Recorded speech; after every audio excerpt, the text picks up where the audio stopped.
Hey folks, welcome back to the Portable Gamer. Welcome back to Euro Truck Simulator, and let's just get rolling, and I'll tell you what's going on. First off, let's take a look at what we're driving here.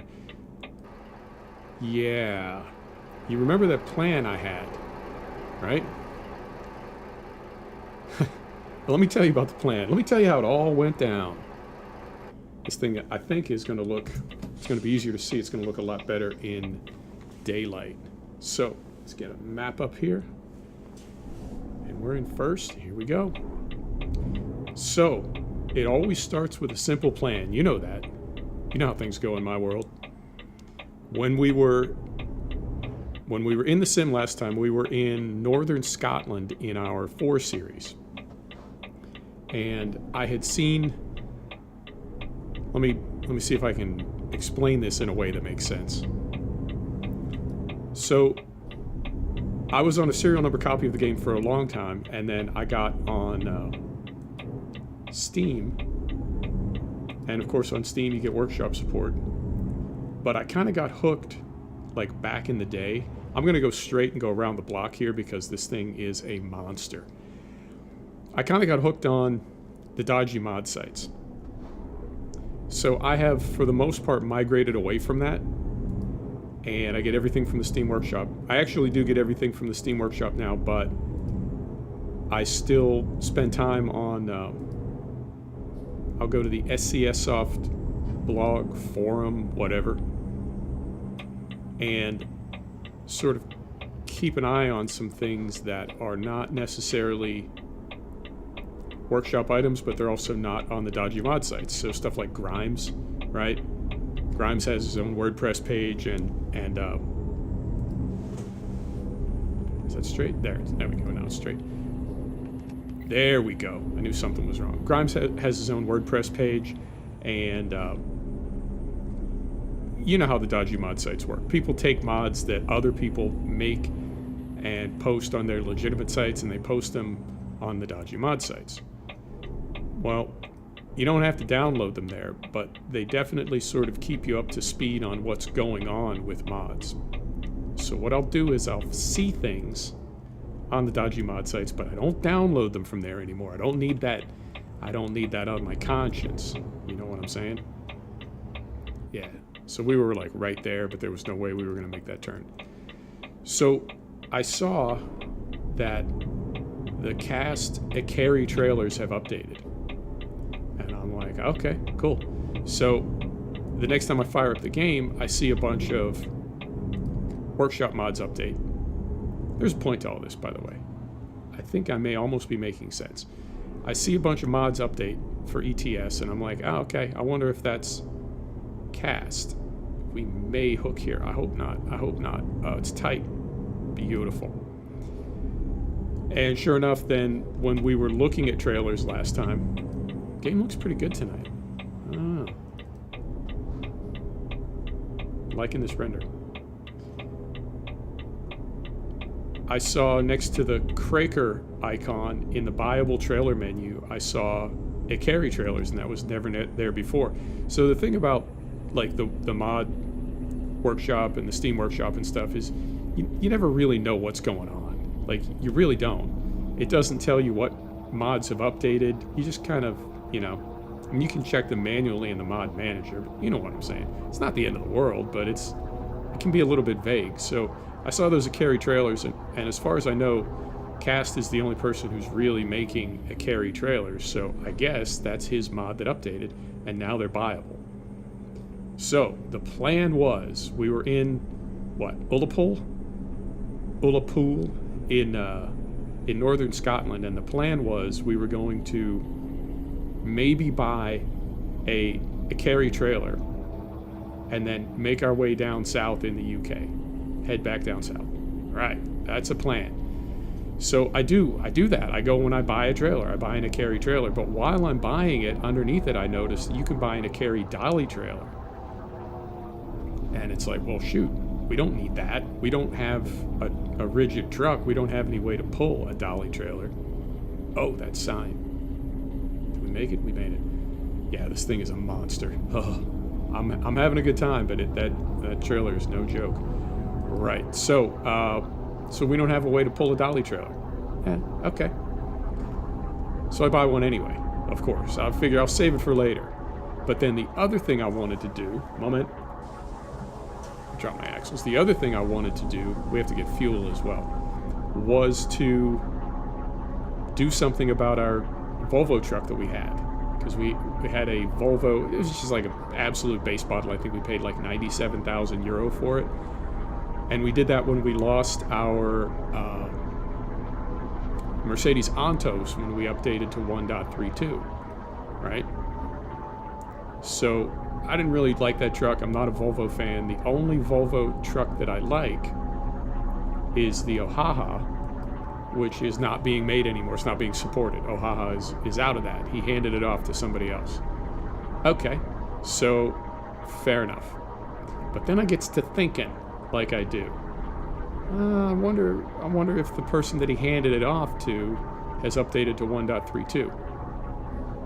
And now, the new modder's name is Pendragon, and they haven't updated to 1.32, but it will work in 1.32. It's only been updated to 1.31, but it'll work in 1.32. And I had tried it a couple times, and I couldn't get it working. So when I say the Ohaha was gone, I mean, I couldn't get it working.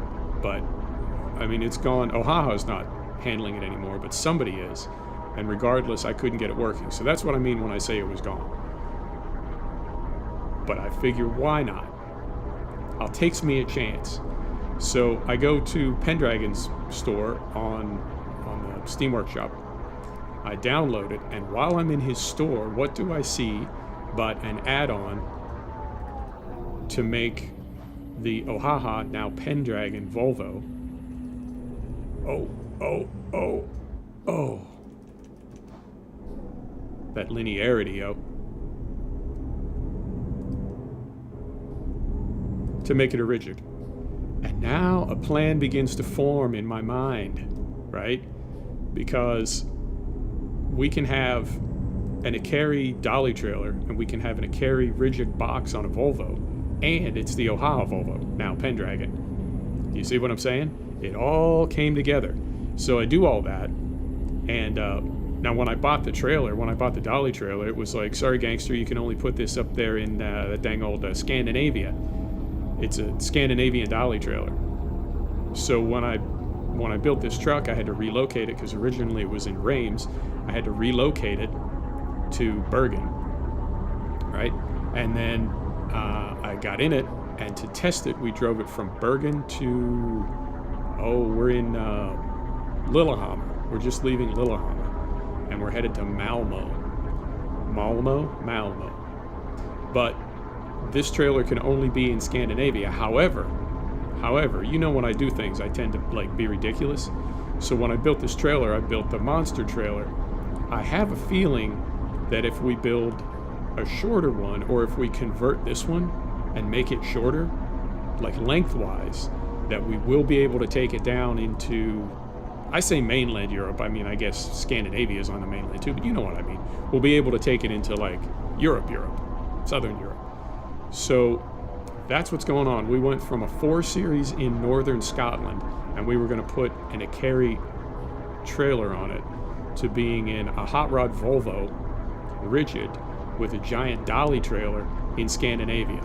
But you know what? There's a couple things. First off, it's only a game. Let's have some fun with it. Second thing is, I will say this every week until I have an audience. Nobody watches my videos anyway. I can do whatever I want. It's fantastic. It's freedom, yo. It's like being on a deserted island with a YouTube channel. So, anyway, this truck is, it's holding together just fine. I did drive it I had some crashes when I messed with it in the past, so I did drive it from Bergen to Lillehammer just to make sure everything was going to work properly. I would like to get fuel down here, but I think it's on the other side.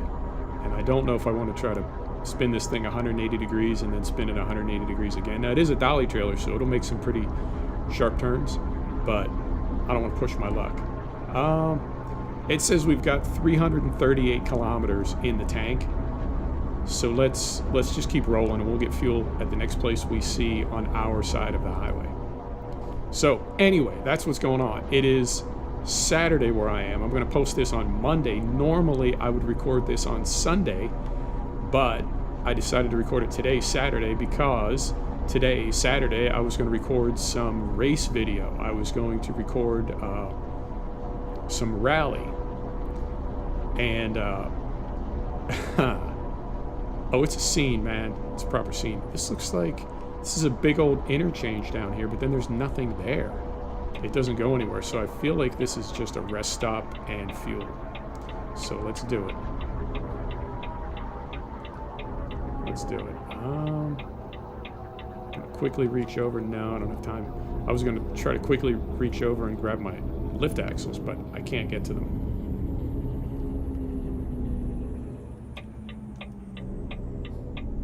Can't get to them in time because they're on my keyboard, not my gamepad. I just ran out of buttons on my gamepad. It doesn't seem like there are that many controls in this game. I mean, it's a pretty simple, pretty straightforward game when you think about it. But I still run out of buttons on my gamepad all the time. Right. Oh, and we can get out. Yep. Looks like we can just go straight ahead. And this is perfect. This is an opportunity to show you what I did. So, turn this off. We'll fuel up. And then we'll go third person. I'm super happy though. I'm super happy. And I'm super happy because I guess we all have trucks that we like, or favorite trucks, or whatever you want to call them. And it's nice to, you know what I'm saying? Branch out a little bit. All right, you ready? Here we go. Oh, really? Tree, I need you to move, buddy. How about that nonsense? That is ridiculous. And we're 600 horsepower, 600 brake horsepower, which I think is about right. I mean, you can put bigger motors in, but you can even, like right now, I don't know if you can see it. I can't really zoom in. I don't have my mouse with my scrolling wheel, but the DRL headlights, or you can see the individual LEDs. And if we go to our, we won't do it right now, but if we go to our in-game menu, the little LEDs, and you can't really see them here either, the little LED marker lights that I put on the mirrors, when you look at them up close, you can see the individual 6 LEDs.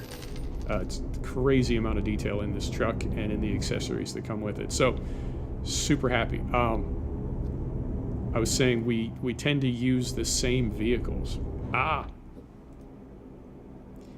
And that's cool in a way. In fact, I wanted to talk about that a little bit today. And it ties in with rally. So let's do it that way. Let's tie off rally first, and then we'll talk about this truck. And we'll also, since we got to do a little shenanigans, lift the axles. Indicator lights for front and rear lift axles. I love it.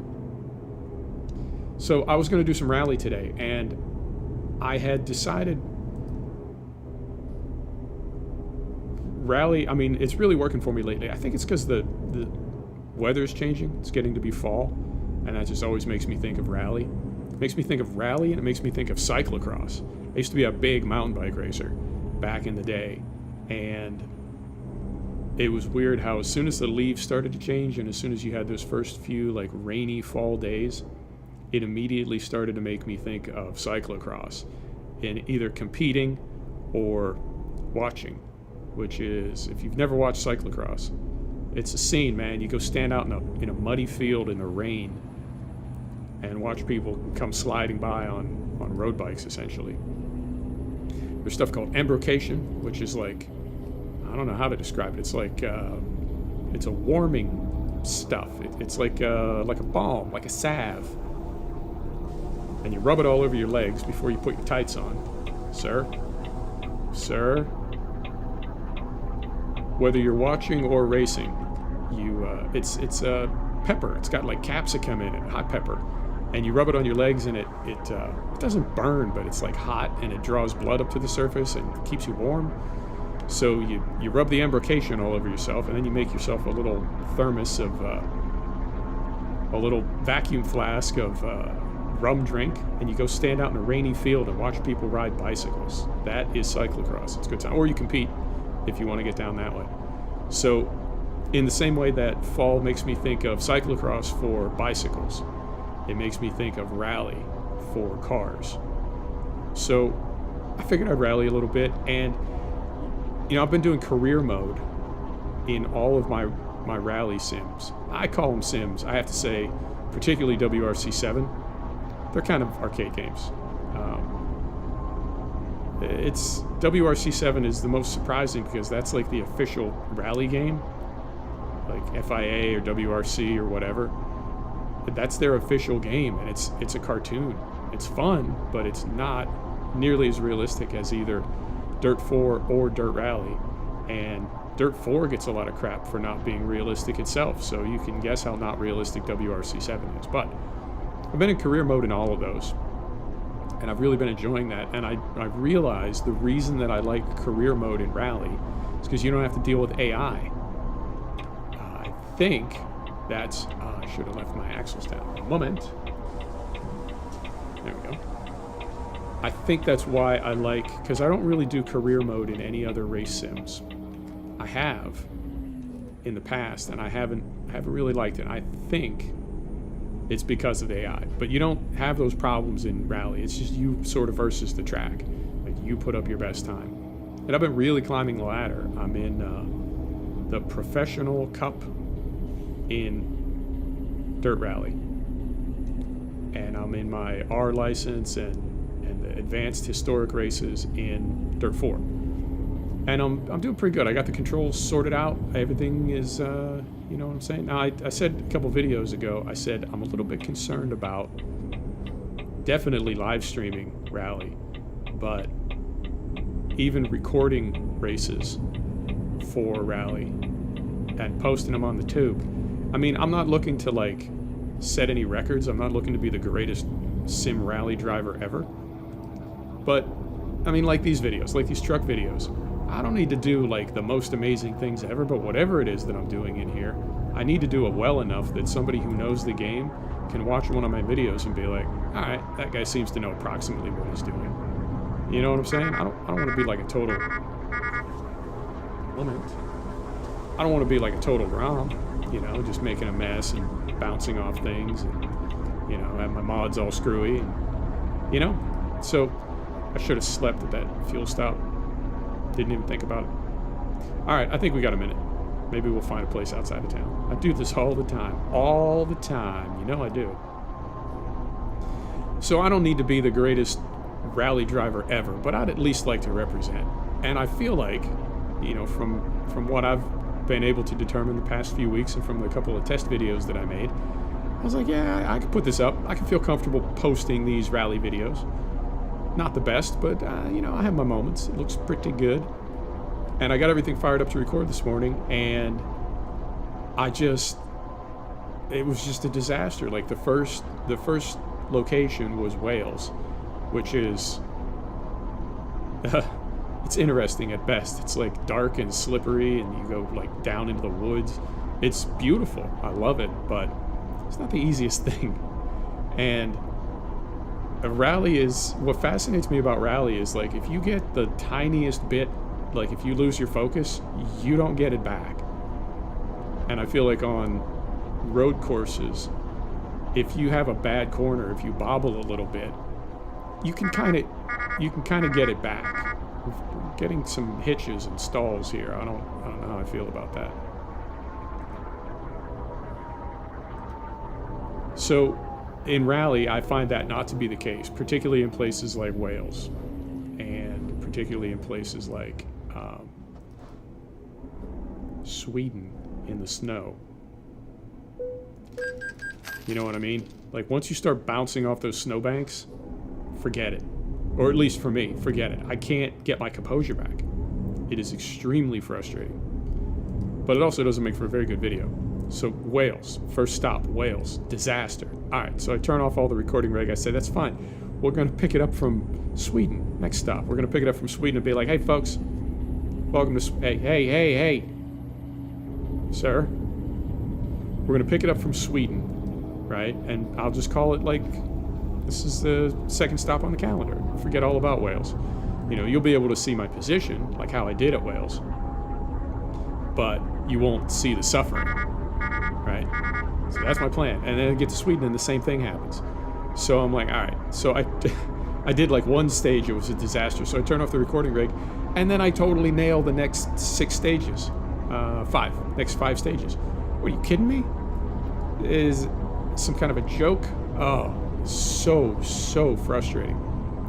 So no, I don't know why we're hitching. I don't know. I don't think it's loading scenery. It might be. I don't know. We haven't had any problems lately. Things have been going well. Hope it's not this truck. No, that wouldn't make sense. Truck wouldn't do that. Truck wouldn't cause a problem like that. Maybe it would. I don't know. But yeah, it was just a non-starter. So I was in the mood to record, and tomorrow is a lot of football, NFL, North American football. So I figured, you know what? Let's just do this today, and then I'll take the day off tomorrow. So that's why we're recording on Saturday instead of Sunday. Not that you would know the difference. You're going to see it on Monday. But I figured I'd tell you what's going on. So that's my WRC update. I can also tell you that I've been spending a lot of time in race sim lately, and I've been thinking about race sim and how it relates to truck sim, and how, sort of all sims tie in together, and how they're evolving and how they're changing and where we're heading as sim gamers. And I really do feel like, I say all the time, I remember the first Gran Turismo, and I remember all the cars it had, and it was like, the first one was like, what, a couple hundred cars? And it was very impressive, because prior to that, games would have like 3 cars, But the thing about Gran Turismo, the first one, it's like had all these different cars, and it was supposed to have the like physics. It didn't have physics. It really didn't. Is this place to sleep, or is this looks pretty wide. Looks pretty wide. I hope we can sleep here. Oh, it's just tolls. Come on, man. I blew it again. No, there's a place to sleep. Fantastic. Pull in here and get some rest. So I feel like the original Gran Turismo had some, let's call them blocks, right? It had like a block. And one block was a front engine, front drive car. And another block was a front engine, rear drive car. And another block was a front engine, all-wheel drive car. You see where I'm going with this? Hey, buddy. It's a shady character.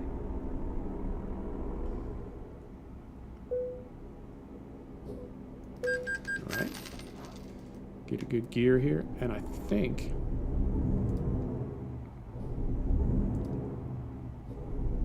Sorry, I'm like planning my next move. I can't back this thing up because it's a dolly trailer. I don't even know if I can get around this full. Are there 2 spaces here or just 1? Yeah, it may. Oh, this is going to be ugly, but you know what? Desperate times, yo. If it gives me the trigger, I'm just going to take it. And it does not. There's a frontier up ahead of us. Let's try this.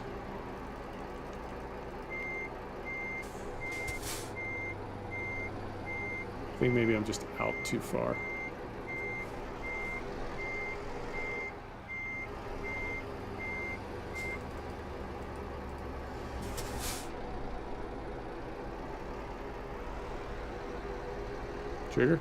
Trigger. No, sir.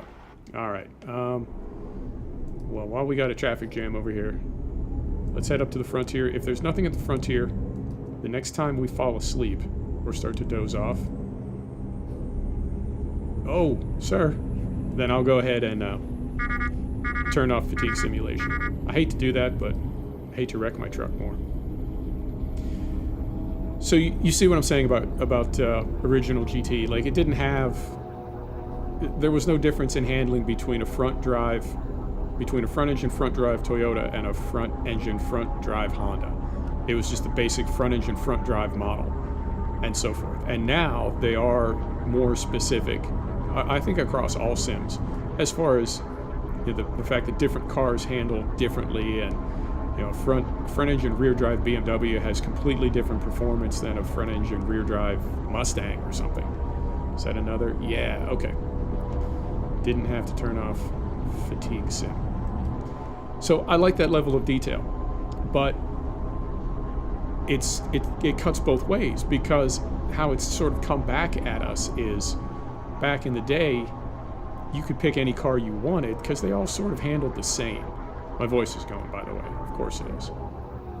You could pick any vehicle you wanted because they all sort of handled exactly the same. Like per block, per class, right?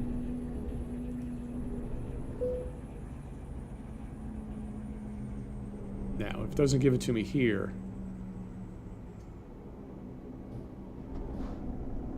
I don't want to unhook this trailer because I don't know that I can hook it back up again.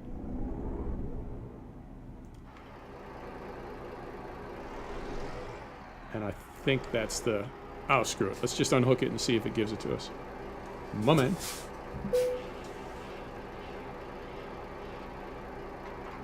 Alright, it gives it to us. So we're going to turn the parking lights on. Set the brake. Engine off. Let's get some sleep. There we go. Fatigue is good. Now, let's see if it lets us hook back up. So, lights off. Brake off. Reverse. Beautiful. Okay. Go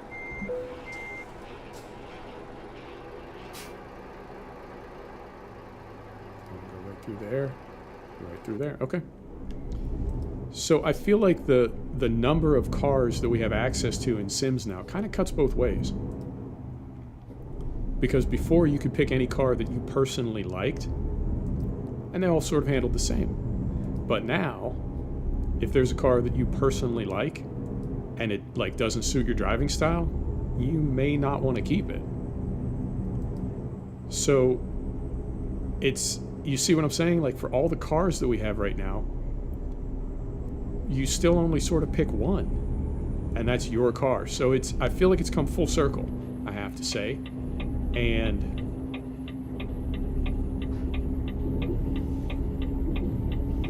oh, sir. Yep. So I feel like it's come full circle. And it used to be that when these games had so many cars, you were like, oh, I want this one, or I want to get all of these, or whatever. And now it's like, no, man, I drive a Ford Sierra. I drive a Ford Sierra Cosworth. That's my favorite rally car, as an example. My personal favorite one is the Ford RS200. I have others because I have to compete in different classes, but that's really the only car I want, is the Ford RS200 in both Dirt 4 and Dirt Rally. And then in WRC7, you're much more limited because there's only like just the cars that are represented in the 2017 season. So I think what I'm saying is these Sims are realistic enough. Perhaps not Dirt 4 and Dirt Rally, because they are, I see them called arcade sim a lot. They're sort of right on the line. But for something like iRacing or Race Room Experience is a game I've been spending a lot of time in lately. It's like you kind of want to pick one car and focus on it because they all drive so differently, and the competition is, it's not arcade competition. Like it's really sort of finite, it's coming down to like tenths of a second per lap. There's no rubber banding, there's no shenanigans like back in the day. You really do need to pick a car and focus on it if you want to be competitive. And like Dirt Rally is hilarious because every time you win a championship, it just automatically opens the next one, and now that's the only one you can compete in. Like there's no, you do the open if you get a podium. So you do open and it bumps you to clubman. You do clubman and it bumps you to professional. If you do professional, it bumps you to elite, and then after that is master, I think. But you get what I'm saying. So it's not, you can't just like sit down and see what you're in the mood for. Oh, today I think I'm going to drive my whatever. You really need to almost specialize, I guess. And so when I think about the trucks, I think of it kind of the same way, although the trucks obviously all drive the same. They're not, although we think of this as much more of a sim than something like reverse that. We think of this as a sim, even though it's really more arcade than any of those games. There's nothing. Well, I don't want to say there's nothing, but I mean we call this truck sim, but it's pretty arcade. Even after we mod it, it's, you know what I'm saying? There's not a lot to go wrong. It's fun, it's hypnotic, but it's not particularly challenging. Unless you want to turn off the GPS and try to go with written directions like some people do or whatever. But even if you take 75-ton loads and the special transport and everything, it's very relaxing, but it's not particularly intense or challenging or simulating, really. Not stimulating, simulating. Like, it doesn't really simulate driving a truck, except in the broad context of being a truck driver and the things that a truck driver has to do. But I'm guessing that if you got into an actual truck simulator, like at a driver training center, it would not be nearly as easy as this. Kids can hop on this thing and drive a truck. There's no way an 8-year-old is going to hop into a big rig or a lorry and just deedly-deet, take off. So even though we call this a sim, it's really not. So we can pick any truck we want. They all drive exactly the same. But it's still, I wonder sometimes if there's not a part of me that doesn't just want to pick one truck and own it like I would own one truck in real life. I mean, it's fun to switch off a little bit and trade from this truck to that truck, and they have different sounds, a different look and feel, and you can mod them differently and decorate them differently or whatever. But I really seriously wonder about that. Are we getting to a point where, even though there's all this tremendous variety and all these choices and options in gaming, that we really only pick the thing that we like anyway? But because there is so much variety, it doesn't matter what your one thing is. Oh, game, you're scaring me. Because there's so much variety, it doesn't matter what your one thing is. Whatever your one thing is, it's in that game. It's in that sim. So what sort of brought that home to me is looking at the content for Red Dead Redemption, and I'm actually watching somebody play it. I'm not going to play it myself, but I'm watching somebody play it, and the game is rumored to be 100 gig. And what's funny about it is, you can dress any way you want. I mean, there's crazy amounts of detail. You have to change your clothes depending on the weather, and okay, and if you don't eat, you get skinny, but if you eat too often, you get fat. And that's kind of a bold modification to make from the developer side. It's not a mod, but that's kind of a bold play on the health bar, because it used to be on the health bar that if it got too low, you got sick or you died, but you didn't get skinny.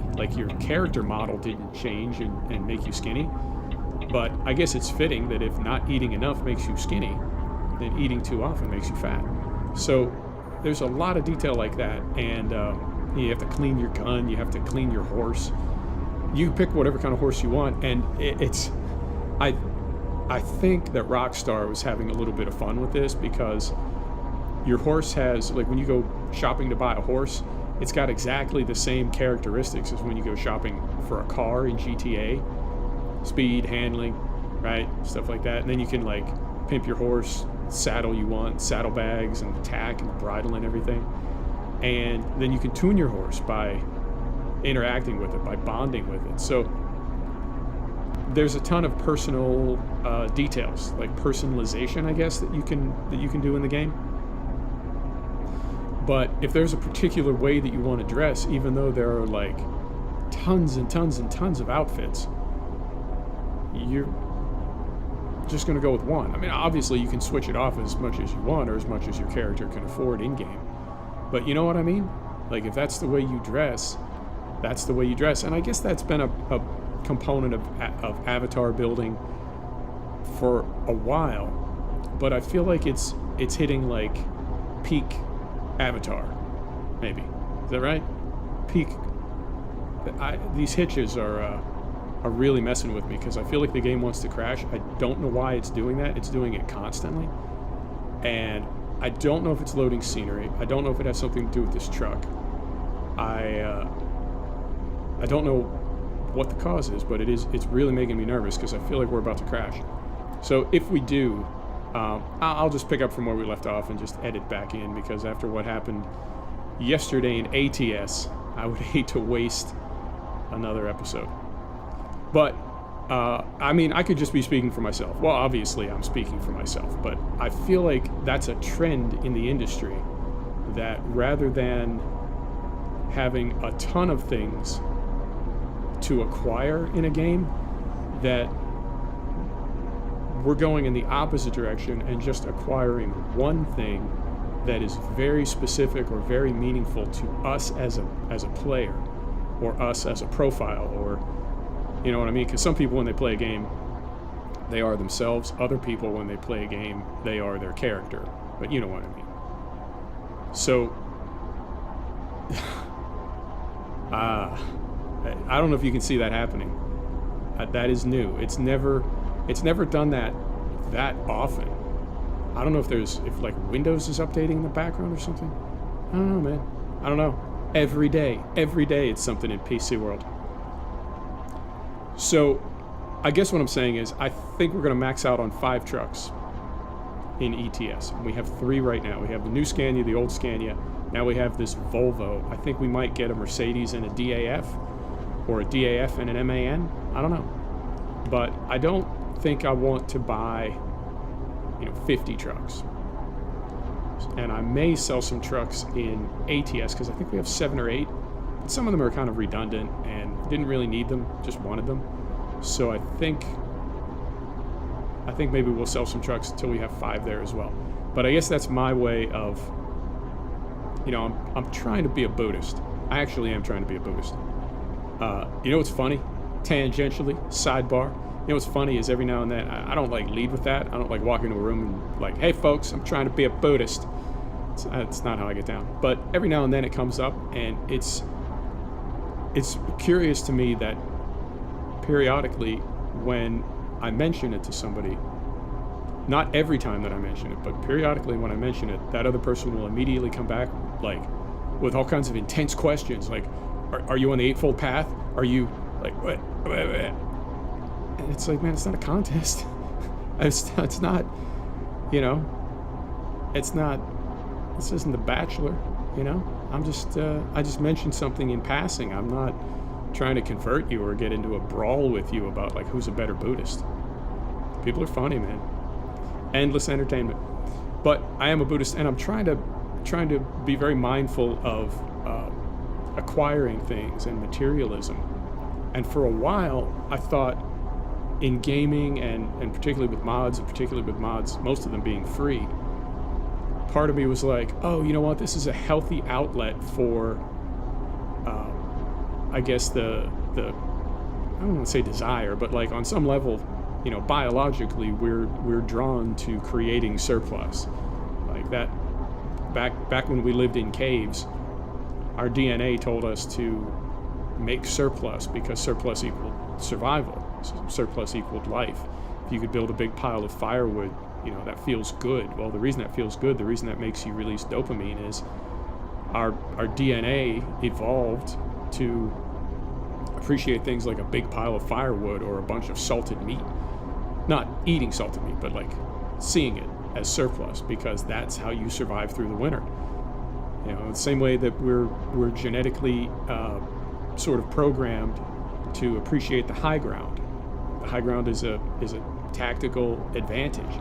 It's good to be on the high ground. You can throw rocks at people that want to hurt you.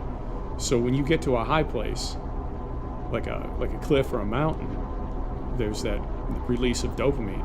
What's that about? Well, that's what it's about. It feels good to be on a high point because from an evolutionary point of view, that was a good place to be. And surplus is a good thing to have. So I feel like fighting materialism and fighting the drive to be acquisitive, we're sort of fighting our DNA, but I'm still trying to do it. I'm still trying to be a good Buddhist. And I thought, well, this is a way to sort of indulge that that part of me that wants to have things without actually having a bunch of things to drag around with me, and without having to spend a lot of money. But as I've reflected on it, there's a part of me now that's like, you may just be staying in the habit of acquiring things. You know, you're not actually like breaking the habit of materialism. You're just redirecting it, and it's, you know what I mean? It's like switching from heroin to methadone. Well, you're still addicted to something. It's better than heroin, but not much. And if you ever can't get methadone, you're gonna go look for some of that Mexican Bam Bam. Yeah, kids, ask your parents what Mexican Bam Bam is. Anyway, you get what I'm saying. So I don't want to just buy and build a bunch of trucks because it doesn't cost anything. I still want to challenge myself to like be selective and pick the truck that really resonates with me. Pick the truck that really that I really like. In the same way in race sim world, I'm trying to pick cars that I really like. I mean, I got a soft spot for the RS200, but I've also got a soft spot for that ridiculous demonic Lancia Stratos. Oh, that thing, it's so evil. It's so evil in every sim that it's ever been in. It is just evil. But I got a soft spot for it. So, you know. So it's cars that, I mean, I've got the 2007 Focus, I think. Because I like Ford products, and that's a really fun, fast car. It's really easy to drive too. So I think I'd rather do that, like pick 2 or 3 or 4 cars and be done with it, rather than just, you know, try to acquire like every car in the game, or try to do this or try to that, or you know what I mean? So that's sort of where I'm at right now. And I got my headphones on, but I think I'm hearing a sound. I can't tell if that's like in the game or in real life. If it's in real life, you're hearing it too. Anyway, that's enough philosophical talk for today, although I do at least try to tie it in with gaming. Try to make it all make sense. So, yeah, man, oh God, I really want to know what that stuttering is. It's not even a stutter, it's like we're loading a scenery tile, but it's happening so often. Like, are we hitching every single time we load a scenery tile? I don't know, man. These games are making me crazy. And I also don't want to, well, I mean, of course I do want to upgrade my system. I've been trying to upgrade for like 3 months. But I don't want to get in the habit of like, anytime I have a problem in a sim or in multiple sims, and I'm like, well, guess I'll need to get a new gaming system. Like, money don't grow on trees, yo. So I want to be mindful of that. And you know, I've considered for a minute, I don't think I'm going to do it, but I considered for a minute the possibility of like declaring a moratorium on gaming. And you know, new sims come out every single month. Like in November, we've got Farm Sim, and we've got the new Ride 3 is coming out. And what's funny about Ride 3 is I just discovered Ride 2 like a month and a half ago, and all of a sudden I'm like, oh, you know, gotta have it. And I get it, and then like a minute later I realize that the new one is coming out in 10 minutes. So could have waited. Should have waited. Although, to be fair, it was on sale for like $2 or something. But either way, Farm Sim 19 is coming out, Ride 3 is coming out, and then there'll be more games coming out in December. I think January, February is kind of slow. But there's always something to buy. And so there's part of me that's like, listen, man, I know a graphics card has about an 18-month life cycle. Graphics cards are powerful for about 18 months. I don't mean their lifespan, like how long they work. I mean the way that the games and the cards like leapfrog each other. A bunch of new cards will come out, like that new RTX 2080 just came out, and a bunch of developers will like make games. You know, it's the only card that can run this game on Ultra is the RTX 2080 or whatever. And there you go, you know. But then, as powerful as that card is, and the fact that it can run anything, in 18 months, enough games will have come out that are all made for that card or for a card that powerful, and now suddenly it's not powerful enough anymore, so somebody releases a new card, an upgraded card, and it can run any game on Ultra. And so the game developers are like, oh, okay, and you get this. So about 18 months is how long a graphics card is considered not even powerful, but adequate. And I'm on a 1050, which is not the most powerful card to begin with. Moment. So I know this system is going to not be able to run new games for very much longer. And that's weird to say that, because the system's not even a year old to me. But I know that it's, in time, it will not be able to run new titles. So I think every now and then, like, you know what if I just stopped buying games right now? Right? You know anybody who's on PS3? You know, or Xbox 360? I know people that are on PS3, and they're happy as can be, and they haven't bought a new console for, what, 4 years, 5 years? They haven't bought new games for, well, obviously they can't run PS4 games on PS3, so, or can you? I think you can run PS3 games on PS4. You know what I'm saying. You know what I'm saying. But they haven't bought games for years. And they have a great time, you know, and you go to their house on a Friday night, drink a couple beers, play yourself some video games with your pals. And everything's fine. And they're not, like, they're not hurting in any... Oh, sir. They're not hurting in any way. They're not, like... They're not seeing it like, oh, you know, this sucks, and, you know, everybody has a great time. The games are fun. They're awesome. So I've considered just stopping right here.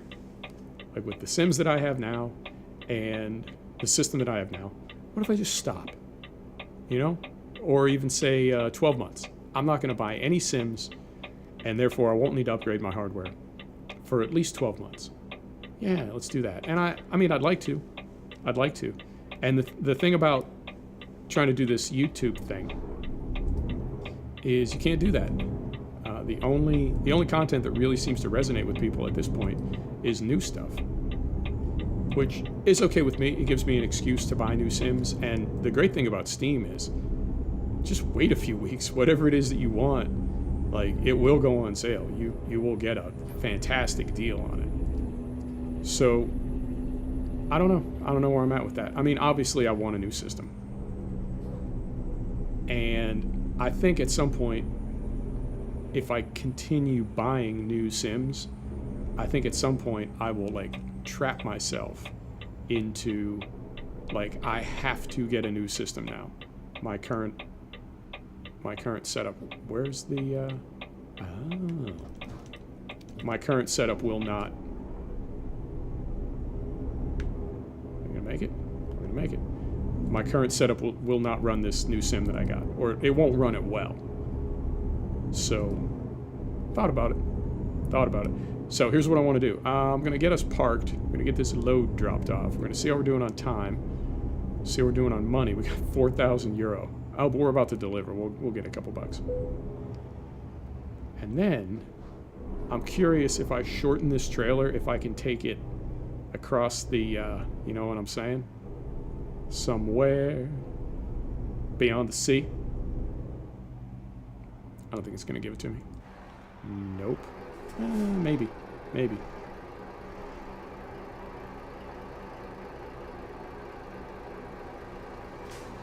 Nope. Alright. I'm just going to turn my lights off eventually. Put it in neutral. And let's just do it this way. Ain't got time for that. Plus, I'm crap at backing up dolly trailers. Fantastic. We do level up. We're level 18 now. Let's pick a point and assign it. Let's do just-in-time delivery. Right there. Okay. I'll let this thing spin a little bit. I'm going to lean over here and see how we're doing on time. 50 minutes. That flew by. I thought that was about half an hour. So I'm going to let this pivot around one time because I want you to see, like, the actual separation of the LEDs in some of the lights. It is just an unbelievable amount of beautiful detail in this truck. Like right under the mirror and down by the steps, you can see the individual LEDs. I don't know why I get like such a gas out of that, but I think that's fantastic. Love this truck. Right on. Folks, thanks for stopping back to check out the Portable Gamer. Thanks for joining us for another episode of European Truck Simulator. And we'll see you next time. Take care now.